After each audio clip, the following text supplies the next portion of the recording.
I remember standing there in the jungle, looking up at my first orangutan, like looking down at me from a tree branch way high up in the canopy, and just being overcome with emotion because I realized how connected we all are. Mm. And the story was also, I love complex stories. They're really hard to tell, and Right. the solution is not easy. And I'm looking at wildlife I never thought I'd look at before, and I just felt like I'm meant to somehow bridge this connection in some sort of way. That voice you just heard was Christy Frank, and this is Dragonfly Conversations. Christy is an award-winning conservation photographer and filmmaker, and she is also a Global Field Program Project Dragonfly graduate. Her nature documentary, A Bird in the Hand, recently screened in Cleveland and other locations. Christy has a ton of great experiences and advice to share. She uses her camera lens to connect communities and address ecological issues. We talk about the complexities of Lake Erie's algal blooms, the ethics of wildlife photography, and much more. As always, thanks for listening and enjoy. All right, Christy, welcome to the podcast.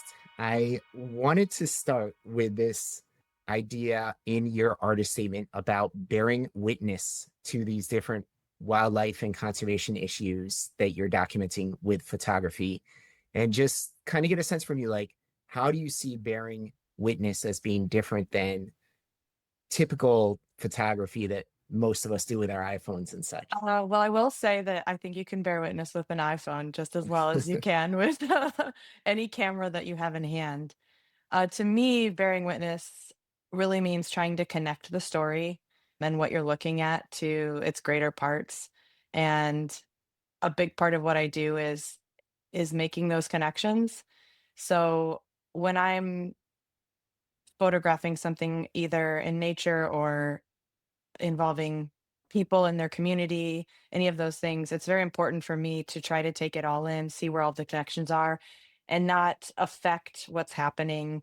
I try to do everything in a very ethical way, and I try to see what I'm looking at and how it's connected to the bigger picture. So I think we'll need some examples, and definitely your website, your portfolio is, you have a lot of achievements, so it's hard to know exactly where to start. But let's start with Lake Erie, because it's right here in the Midwest, and I know you've done a lot of work with it. How do you showcase, water pollution or different issues happening with Lake Erie in this way you're talking about? That's actually a great example to start with because that's such a complex issue, and there are so many people involved and various aspects of wildlife and environmental concerns that are all tied into that story. So that's something where I have to keep a very open mind when I'm approaching filming or photographing that. And I try to be very careful to really hear all sides of the story and try to understand what I'm looking at.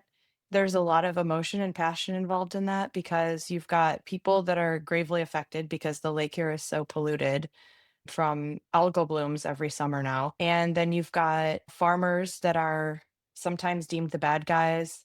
And really, it's more complex than that. So, and you've got government officials. You have so many parties involved. So trying to really keep an open mind and understand all aspects of that is a way that would be a good example, I guess. So how would you, I mean, do you have some examples of images that you've taken that you feel like, or even maybe it's a collection of images that can showcase that complexity? Yeah, I've gone out in boats while scientists were doing samples of the water. I've photographed that aspect of it where they're actually taking data and measurements and trying to figure out where the bloom is, how bad the bloom is. Years of data, I've done this to see what's changing and how things are either improving or getting worse. I've also spoken to farmers, anything from the smaller farmers who are really trying hard to manage their land to I've been uh, chased away by some CAFO farmers who really don't want to talk to people about what's happening because, they can be a big contributor. The manure that's on their land is a big contributor to the reason that Lake Erie is so polluted. So I try to approach everything with kindness and openness, but that's I have a lot of Mhm. drone photos that show the impact. I've got, people at the beach here because there's really only one beach in my area, and that's where people want to go to swim. And it's usually really green by July. and it's not safe to swim in. And there's, I'll talk to the families with their kids who just want to get in the water and cool off on a hot summer day in an urban environment, and they really can't because it's not safe. So, Wow. Yeah. yeah. Okay. So you've got the drones, you're being chased around sometimes. Yeah. I mean, the minute people see a drone or they see your equipment, right? Like, I think it is intimidating to a lot of people when they see that. So, are there ways that you help people like build that trust with people when you're trying to connect on these issues? Definitely. If it's a structured thing, I always explain everything first. And I try to stay very curious. It's very important for me to not go in with an agenda, but to ask a lot of questions and just try to approach it I make sure people understand that I'm just trying to understand as well. Like I'm trying to understand the story and get their perspective, because their perspective is what matters to me. So usually by approaching it that way, people generally actually want to talk about their own. And I didn't start out that way. I started off very nervous and shy about approaching people. But the more you do it, the more you realize that most people actually want to talk about their own life, how they're impacted, their own experiences, whether that's a scientist, a farmer, whether that's someone working with the wildlife or habitat restoration. Most people really want to be able to share that. So I try to I try to approach it openly and kindly, and usually people are receptive to that. Yeah, and I think people do want to be seen. They want to be seen. They want their communities and the issues in their communities to be seen. And photographers, videographers really can help with that. I wonder, and is the issue in the case of Lake Erie, just to get into the science of it, is it purely or largely due to the runoff and the nitrogen from manure from livestock farming, essentially, That's or what are the there other issues? science Yeah. Yeah, the science it basically says that it's the manure runoff from factory farms, and we have a lot of factory farms in the Lake Erie watershed, which is a much larger watershed than a lot of people realize. So, it's a project I've been working on. It's one of those. It started off really as a passion project, and it's just continued. And I've been working on it since 2000, I would say 2017, 2018. So that's one of those long-term things that I'll just keep doing because I really care. Yeah, nice. Well, I also want to talk about some of your other projects. So you've also photographed turkeys and plovers. So obviously with aquatic issues and like you were describing beaches and drone photography in Lake Erie situation, but like actually photographing a live animal and in some cases relatively rare. You've also done this work with red wolves, is super rare. How do you get the shot? Like, how do you get into these places and bear witness to these unique species? That is a mix of people being willing to open doors. The plover project, the piping plovers, that was a fluke coincidence that I stumbled into. I didn't even know what kind of bird I was looking at. And that happened to be something in my own backyard, which that's really Literally, important for. literally in your backyard, or like, Not yeah. literally, but I mean in Oh, my own okay, community. And that's yeah. something that I try to stress to people is you don't necessarily have to go halfway around the world to find really impactful conservation stories. Sometimes and oftentimes actually, it's issues that are right in your own community. And piping plovers happen to nest right along the beaches of Lake Erie. And it was the first time they did that in 83 years. And that ended up, it started off as a story I was doing for Audubon. And I started filming just because I thought it was so neat. And these people were so passionate that were coming out to monitor them. And that ended up turning into a whole film and everything. And that was just like a local community thing that had a big impact. I was able to raise money for the Great Lakes Piping Plover Foundation that is working all throughout the Great Lakes to try to hopefully keep these birds from going extinct. Mhm. So you just never know when you're going to stumble upon a story. The red wolf story was actually a couple of friends of mine, one who actually was a dragonfly student, Justin Grubb. He and Alex Getz asked if I wanted to come along and take photos of the red wolves and work on this story with them. And that was an incredible opportunity. I'm really lucky that I was asked to participate in that because red wolves are another critically endangered species. So it's really a lot of times hoping that a door opens for you. Yeah. So, and trying to be curious enough. and ask enough questions and reach out to people, that's really how it's happened is a mix of curiosity and luck. So let's even take a step back. Like, how did you get into photography? Was this something you studied in college? How did you get your training? How did you learn and get all the equipment you needed to even get started with this? I've been fascinated with photography since I was a little girl. I was obsessed with anything to do with protecting the environment and being out in the wild and in nature.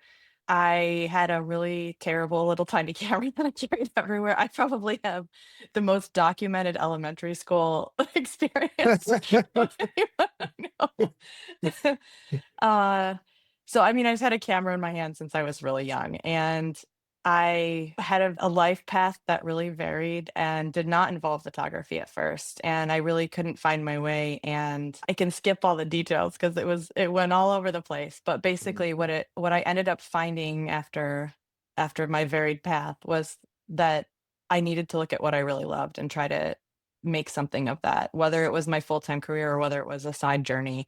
I knew that I loved conservation and I loved photography and storytelling. So I really don't have much in the way of formal training for photography. I took a year's worth of classes a long time ago, but most of it was self-taught in workshops and studying and just a lot of trial and error and failing over and over again, which is the best way to learn, really, and throwing myself out there no matter how scared I was. I'm very much an introvert, and I've Yeah. learned to overcome that when you're out in the field. So, asking for help, getting critiques, learning and growing that way. I've worked multiple jobs since I was a teenager.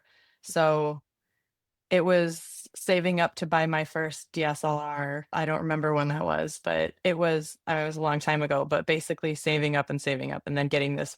I was so excited. I mean, now it would be considered like a terrible camera, but I was really excited at the time because it felt like a professional camera to me. What job were So you working when you were saving for that? I work in IT a lot. So that I think I was working in IT still at that time when was saving up for that. I can't remember. It might have been actually I might have been working in I worked at the local children's services agency. I think actually that's where I was at that time. But I've worked multiple jobs for a long time. So I saved up for that partly from waitressing. So you name it. Yeah.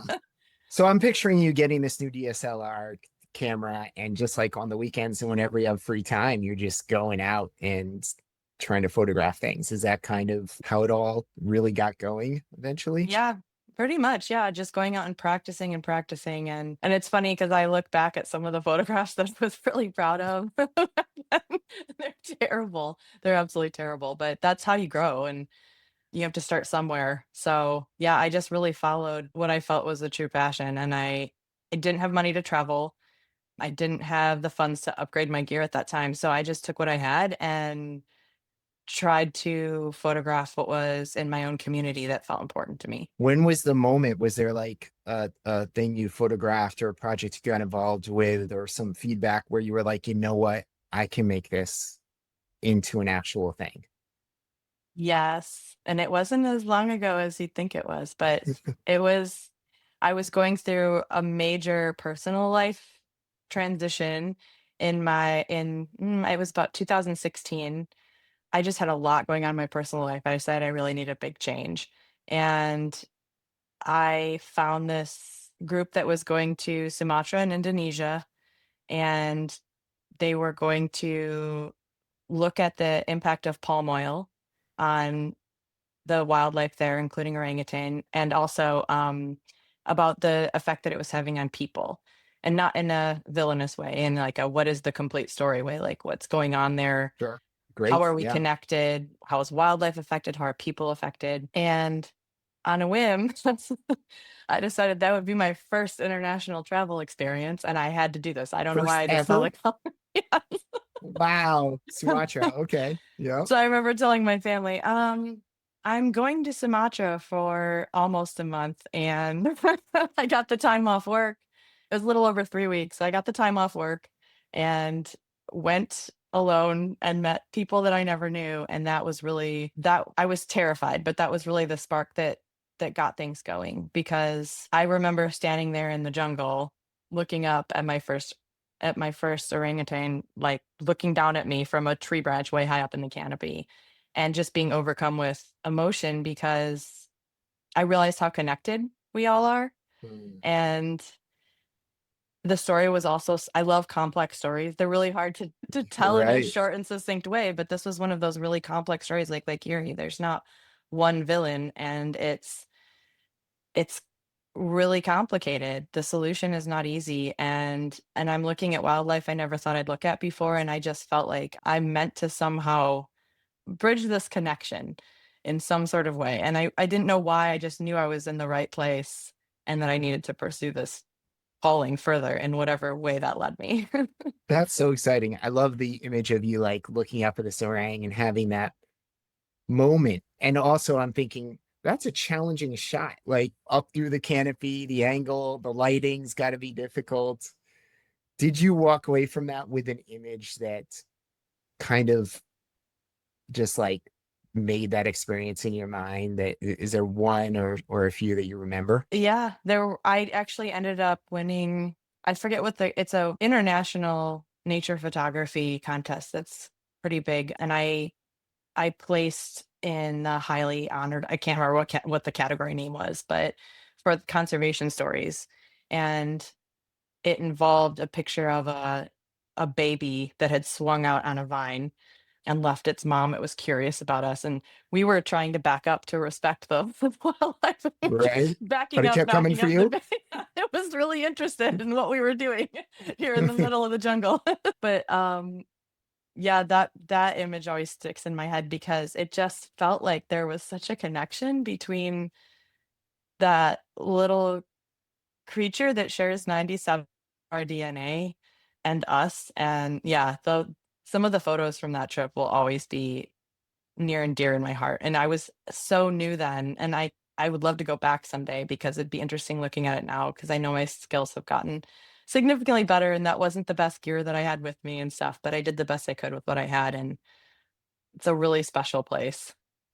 That's such a beautiful story because we think of the wildlife photographer like hiding somewhere and like trying and waiting to get the shot, right? And the animal doesn't want to really be in the shot. But in this case, this baby orang that's just as curious about you all as you Yeah. were about it. It kind of gets into another thing I want to ask you about, like ethical stuff. So there you are trying to be an ethical photographer, backing up and ecotourism and such.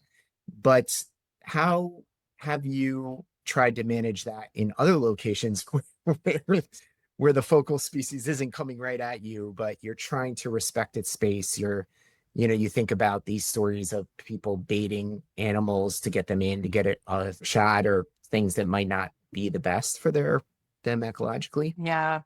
That's a big, big thing with me. I'm really good friends with Melissa Grew, who is a wildlife photographer that has really had an influence on me, even times when I've been unsure of what's the ethical approach here. She's been a good resource for that. I don't do baiting, I don't do calls, I don't do any of that stuff. I very much want to observe wildlife.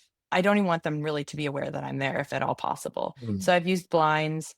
I'll even use my car as a blind sometimes where I'll just park and then sit there with the window open and in Mm. a wetland or something and just wait and see Like a what I can spy see. movie. I feel like, you're in double oh Yeah. 007 or Well, Mission I should Impossible. look at it that way. It makes me feel way cooler. Mission Um, Impossible Wildlife Edition with Christy but Frank. I like it. Let's do that. Yeah. Um, but there's a lot of people that don't follow those same standards, but if you're affecting wildlife, you're not really capturing its true behavior. And that's really important to me if you're telling a story that you're capturing the actual behavior of wildlife out in the field. And I've also been very outspoken and helped create some guides for editors about game farms. I've worked on a project with that because in case you aren't aware, there's actual game farms, not the same that are in Africa. It's different. Mm. There's ones in the United States where basically people can pay to photograph caged animals. They're often not cared for very humanely, and it's an opportunity to basically get photos. Mountain lions are a big one that are used in game farm photography. Oh, wow. So I've worked with editors on how to tell the difference in what a wild animal photo would look like with that particular species versus a game farm photo. So Right. really actual photos, as tedious as it could be sitting in a blind for hours and as hard as it can be to hike somewhere with, 30 or 40 pounds of gear on your back to capture wildlife in its real element, as difficult as that can be, I just feel it's very much worth it. So I've been pretty outspoken about that in the best way that I can. Great. And I am sure on your various Earth expeditions, so you are a GFP grad. I think what year did you graduate? Is it? The end of 2024. I can't believe it's been that long. It doesn't feel like it.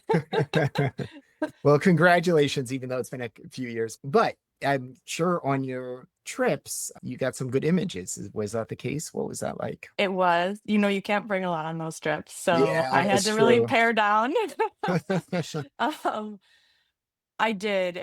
I really told myself though, I mean, part of the reason I went into the program was because I really wanted to get deeper into the science and understand like the actual field work part of it and the science part of it. So I told myself, Christy, you're not going there for the photographs. That's going to be a side byproduct. So I really tried to focus on being engaged in what I was doing in those various locations. But of Wow. course, yeah, Good for you. but I did get some pretty amazing photographs just because the experiences were so incredible with those workshops, with the Earth expeditions. I mean, it was you're in a place and it's such an amazing experience that I don't know if you'll ever have again. So of course I did try to get some. Well, whenever I see one of our Dragonfly students arrive with their camera gear and they got the backpack, dedicated backpack for it, I'm like, oh boy, here we go. I'm both excited. I'm like, oh yeah, they're gonna get some incredible images on this trip. I can't wait to see them. I hope they share them.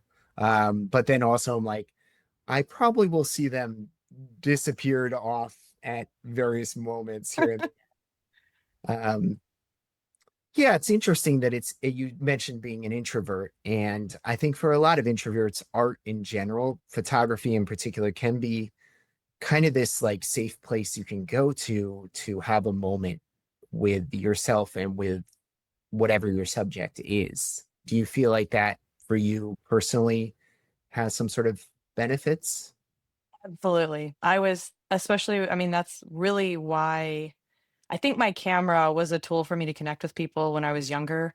I'm a lot better about it now, but when I was younger, I was so painfully shy, and being able to connect through a lens first was almost an icebreaker for me. And I think even now, sometimes it's a way for me to connect. It's a way for me to connect with people. I don't know how to, yeah. So, absolutely. I think a lot of creatives are introverts, and that's one of the ways that we connect with the world. That's great. So I didn't ask this. I should have, but which Earth expeditions did you end up going on? Baja, Galapagos, and Brazil. And they were all so different and amazing in their own ways. Did you end up doing anything with underwater photography in those locations? I did not bring my full underwater housing gear because I wouldn't have been able to take any clothing, and I people probably would not have appreciated if I'd only worn one outfit the whole time. But I did bring All an in the name underwater. of getting that shot of a coral or a nudibranch or whatever. Yeah, I did bring my underwater GoPro housing just to have something, because each of those places had moments where you could connect with underwater Yeah. wildlife, which was amazing. And my favorite moment was probably, I don't know if I can narrow it down, but in Baja, I ended up having a really cool experience with an octopus that scared me because it shot ink out, so you can't see Really? any Oh wow. footage. But in It Galapagos, decided you were too close, Christy. Might have been that I didn't thing, know right? I didn't know that little creature was there, and I don't think Oh, so nobody you're knew I was there either. I We see, I surprised see. each other. It was a mutual jump scare. Yes. It's funny because I was actually one of the other people on the trip was a little uneasy because they had never done snorkeling, and I was with them, kind of assuring them about how great the snorkel. There's nothing to be afraid of. It's going to be great. And then within 5 minutes, an octopus shot us with ink. So I mean, it doesn't hurt you or anything, but But it's a good story. Not everyone has that kind of bucket list story. So, did you have your gear at that moment or not? Not really ready to go. I did not have it ready to go at that Uh, moment. Yeah. The sea lions in Galapagos, though, Yeah. there was a baby that was playing with us that kept swimming up and then swimming away really fast. And that was probably my favorite footage of the trip. It's not like footage you'd publish anywhere, but it was such a special moment. And a lot of Right. times just preserving that moment is most important. So Yeah. yeah. Yeah, that's a good point. And I think with the Galapagos, because it's a predator-free evolutionary location, that they're not afraid. A lot of these animals, they don't have. So you get this opportunity to have these really unique moments with sea lions and all sorts of birds and iguanas and tortoises and such. So very cool. Okay, so I'm curious about your master plan and in the program, and if photography was connected to that, or if you were able to do any sort of inquiries with your photography. I did. My master plan title was All One Living Soul, Bridging the Human Nature Divide. And I ended up, one of my inquiries, I ended up actually starting, which is still in existence today, which is really exciting to me. But I started a photo club at a local, it's a K through 8 grade school. And we took seventh and eighth graders, and it's a very urban environment in my neighborhood. These are kids that are at a socioeconomic disadvantage. A lot of them have never seen Lake Erie, which is only about 20 minutes away from us. Wow. So ended up starting a photo club with them, and they had to come up with half of them were scientists and half of them were photographers. And that project was probably one of the coolest where I tied in photography just because these kids who were so excited, they came up with their own study that they wanted to do, and they would take turns being photographers and scientists. And they did So a did whole, the scientists take images as well, but just from a scientific lens, or they well, were doing, they would yeah, how does, alternate each week. So we ended up doing a bird count study and comparing habitat for birds. And they would alternate who was going to be the scientist that week and who was going to be the photographer. And ended up coming, so they came up with the study themselves, they collected all the data themselves. They ended up having a final photo story to tell about it and a whole scientific research study about these birds and habitat and why and their hypothesis about it. And it was amazing watching these kids take on this project on their own and just being there as a guide to help them with it along the way. It really spoke to the what this program really reinforces with you about inquiry and the power of that. And it works for adults too, obviously, but it just was so rewarding to see that in person and how powerful that can be. Yeah.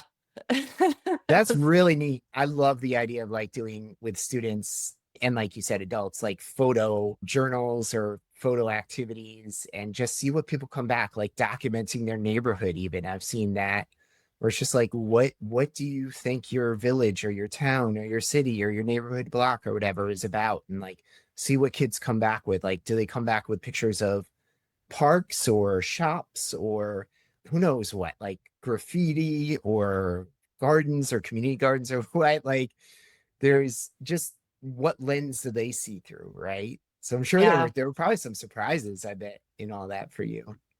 very much. It was an amazing project, and the fact that that was my very first IAP project in the program, and the fact that it's still going on now, I think the group they've invited me back a few times just to see what they're working on and stuff. And I think this last one they did a pollinator project and they were documenting the Yay. pollinators and Well, stuff. you know, I look, So yeah. And those are not easy things. Like it's tricky with an iPhone, right? If you don't have the, I guess now you can get like macro lens add-ons to your iPhone. I don't know how good they are or whatever. I was trying to photograph bees the other day. I was on the ground in my backyard and I'm like, well, I want to focus. I'm hitting the screen like come on. It could not find the focal point at all. It's so frustrating. Yeah, did you give them any equipment or did they just the art teacher actually worked to get grants for some DSLR beginner cameras. And so they had two lenses. So they learned to change out lenses and everything. And they learned how to assemble a visual story and then also how to present, the environmental aspect of the story as though you were telling it to an editor. So it was probably one of my favorite projects in the whole program.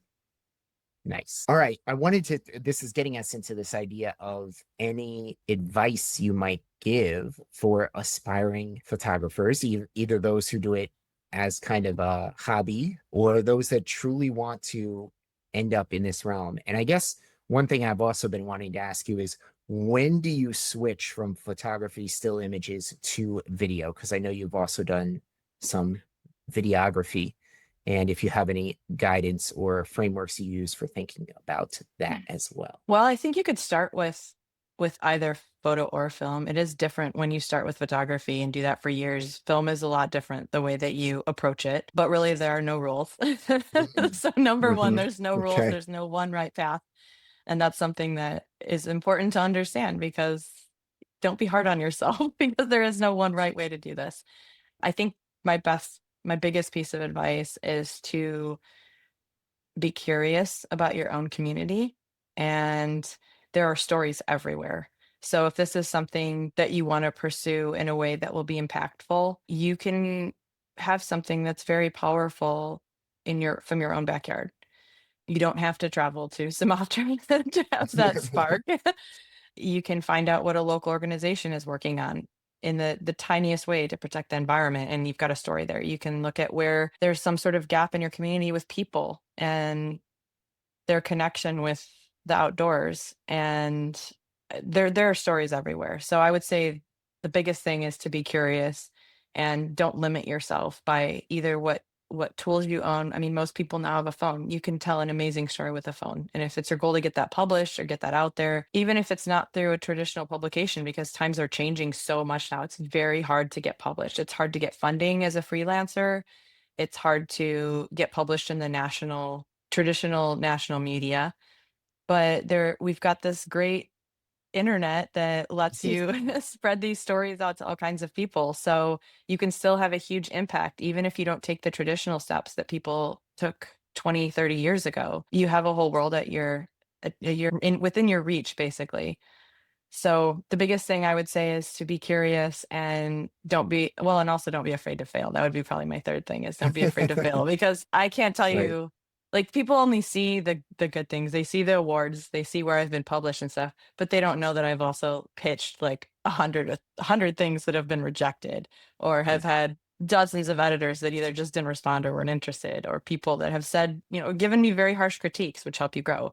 But those rejections are going to happen. You have to just keep going if it's something you really care about. That's great advice. So this kind of actually leads into our dragonfly reflections, which we like to do here towards the end, which is, and I kind of want to ask you, because you're getting into it with that last sort of motivational statement there, but like, where do you feel you've gotten your perseverance from to keep going? Because I know it's one thing for us to tell people, like, keep going, like keep putting yourself out there, but like when people fail, a lot of people, they really struggle to keep going, and clearly you have it. You have that ability to push through. And where and how did that come about for you? Oh, even at times when it's not like I've always been like, yeah, this is gonna be great. I'll just keep going. There's another rejection. you know, I've had hard times too, and I've had times where I've definitely struggled. I think at the end of the day, I look at what causes are important to me. And if I don't do anything, things won't ever get better. And so I look at what small things can I do? And that's really what motivates me. I always say that I have like this stubborn joy inside of me no matter how bad things get. That's kind of one of my mottos, is I hold on to this whole concept of stubborn joy. And I feel that even in a world where right now we're facing a lot of challenges, and it just kind of feels like it's coming from all directions sometimes. Mhm. If we don't do anything, then the bad stuff out there wins, basically. And it takes all of us. And you can take a break when you need to, but also we have to each keep doing what we can in our own little way. That's the only way things will ever get better. So I think, as simple as that sounds and as corny as that maybe sounds, that's really what keeps me going. Is the only way things are going to get better is if we all collectively try. And on your website, you had this story, on at least one of your websites, of you as a little girl, wanting to save the earth. And it's interesting listening to your explanation there of a lot of it coming down to wanting to make a positive difference in the world. So speaking of your website and all of your accolades and everything, is there something you're really, really proud of, or maybe a couple of things even that have happened over the last few years in your career where you just felt so good about what you've been able to achieve? The things I feel the best about, and one of the ones that happened more recently, I mean, I feel great when I'm able to raise money for a particular cause, obviously. Those moments feel really wonderful when I look back and I realize that a project that I worked on has maybe gone to help save a species that would otherwise disappear. Those moments are wonderful. But I think the thing that really hit me more recently, and it was this past fall, we had a screening for a film that a friend and I made, and we had it over in Cleveland. And it ended up being like a sellout screening. What And was it it was for? over the film's called A Bird in the Hand, and it's this amazing couple that have been bird banding for years and years and years, 50 years, I think. But basically, the goal of the master bander, Tom, he wanted to reach 100,000 birds banded. That was like his lifetime goal. Okay. And he and his wife, Paula, are just the most amazing people. And they have this way of bringing people together. So I love stories like that. I love when it's not just wildlife, it's people and wildlife because we're all part of nature. So this film I worked on for I filmed it for 3 years and a friend and I did it together, and I was standing there in this theater watching these people in line for the coat check of all things. And it hit me that all of these people are coming out to see this quirky film that ties in people and conservation and nature and birds and wildlife and everything. And all of these people are coming together in a community. And it's so rare these days that you get people to physically be in a space together and to join together for something. And that story, ends up being impactful and inspiring to people. And I think bringing people together to learn about something and then to have some shared emotion about that ends up being just as impactful to me as if I were to raise hundreds of thousands of dollars for a Oh, cause. for sure. So, It must have been so amazing to be there, watching those people at the coat check, like you said, and it being like, wow. And because, the bird banding is so important ecologically, gives us so much good information on the birds themselves, like how they move, yeah. and you find one back and how long they live and so forth. But the story of the people doing it, this couple you're talking about, that's really amazing. 150 years, like so cool. Wow. Awesome. Are there any other moments you want to share that have been really special for you? There's been so many. I think there have been a lot of moments that have helped me recenter myself on a personal level, either when I'm out in the wild and I'm taking time to really feel like I'm part of that habitat and that landscape. And dragonflies helped me understand habitats in a way that I never did before. So I look at things much differently. I can sense the aliveness in a winter prairie in a way that I never did before. Wow. So I think there are so many moments. I don't know. I'm doing a terrible job answering this, but I think you're doing pretty darn good. Yeah. it's hard to say because it forces me to pause. It forces me to ask questions of people that are oftentimes very different from me, that have different opinions and different viewpoints on the world. And I cherish all of those moments. I love things that challenge me. So I don't know that I'm having a hard time coming up with a specific one, but It sounds like it's more of a holistic thing about this career you've chosen, this life path, and what it's allowing you to do and how it's allowing you to be in the world, which is really amazing. Thank you so much, Christy. If people want to find more about you and or connect, is there places you would recommend they go to? yeah, I'm on Instagram and Facebook, so you can find me on there. Instagram, I'm Christy L. Frank. I also have a website, christyfrank.com, and feel free to reach out. I'm happy to answer any questions, or give any type of advice I have. you learn a lot when you when you go through this. So I'm happy to share what I've learned with anyone that has questions or needs advice, or yeah, feel free to reach out. Awesome. What a nice offer for sure. I hope someone takes you up on that. And thanks again, Christy, for sharing your story and all these great tips and experiences you've had. And congratulations on your career as well. It's really Thank great. you. Thank you so much for having me. I really appreciate it. Hi there, folks. Just one more thing before you head out. If you have a moment, like, follow, share this podcast. It really helps get the word out about Project Dragonfly and hopeful conservation. And I would love to hear in what ways you are finding this podcast useful, how you listen, what you would like to hear more of, less of, etc. Please feel free to send me any and all feedback, any ideas for guests to Kevin Madison at my email, which is mattiskc@miamioh.edu. That is spelled MATTESKC@miamioh.edu. Thanks again for listening and have a great day.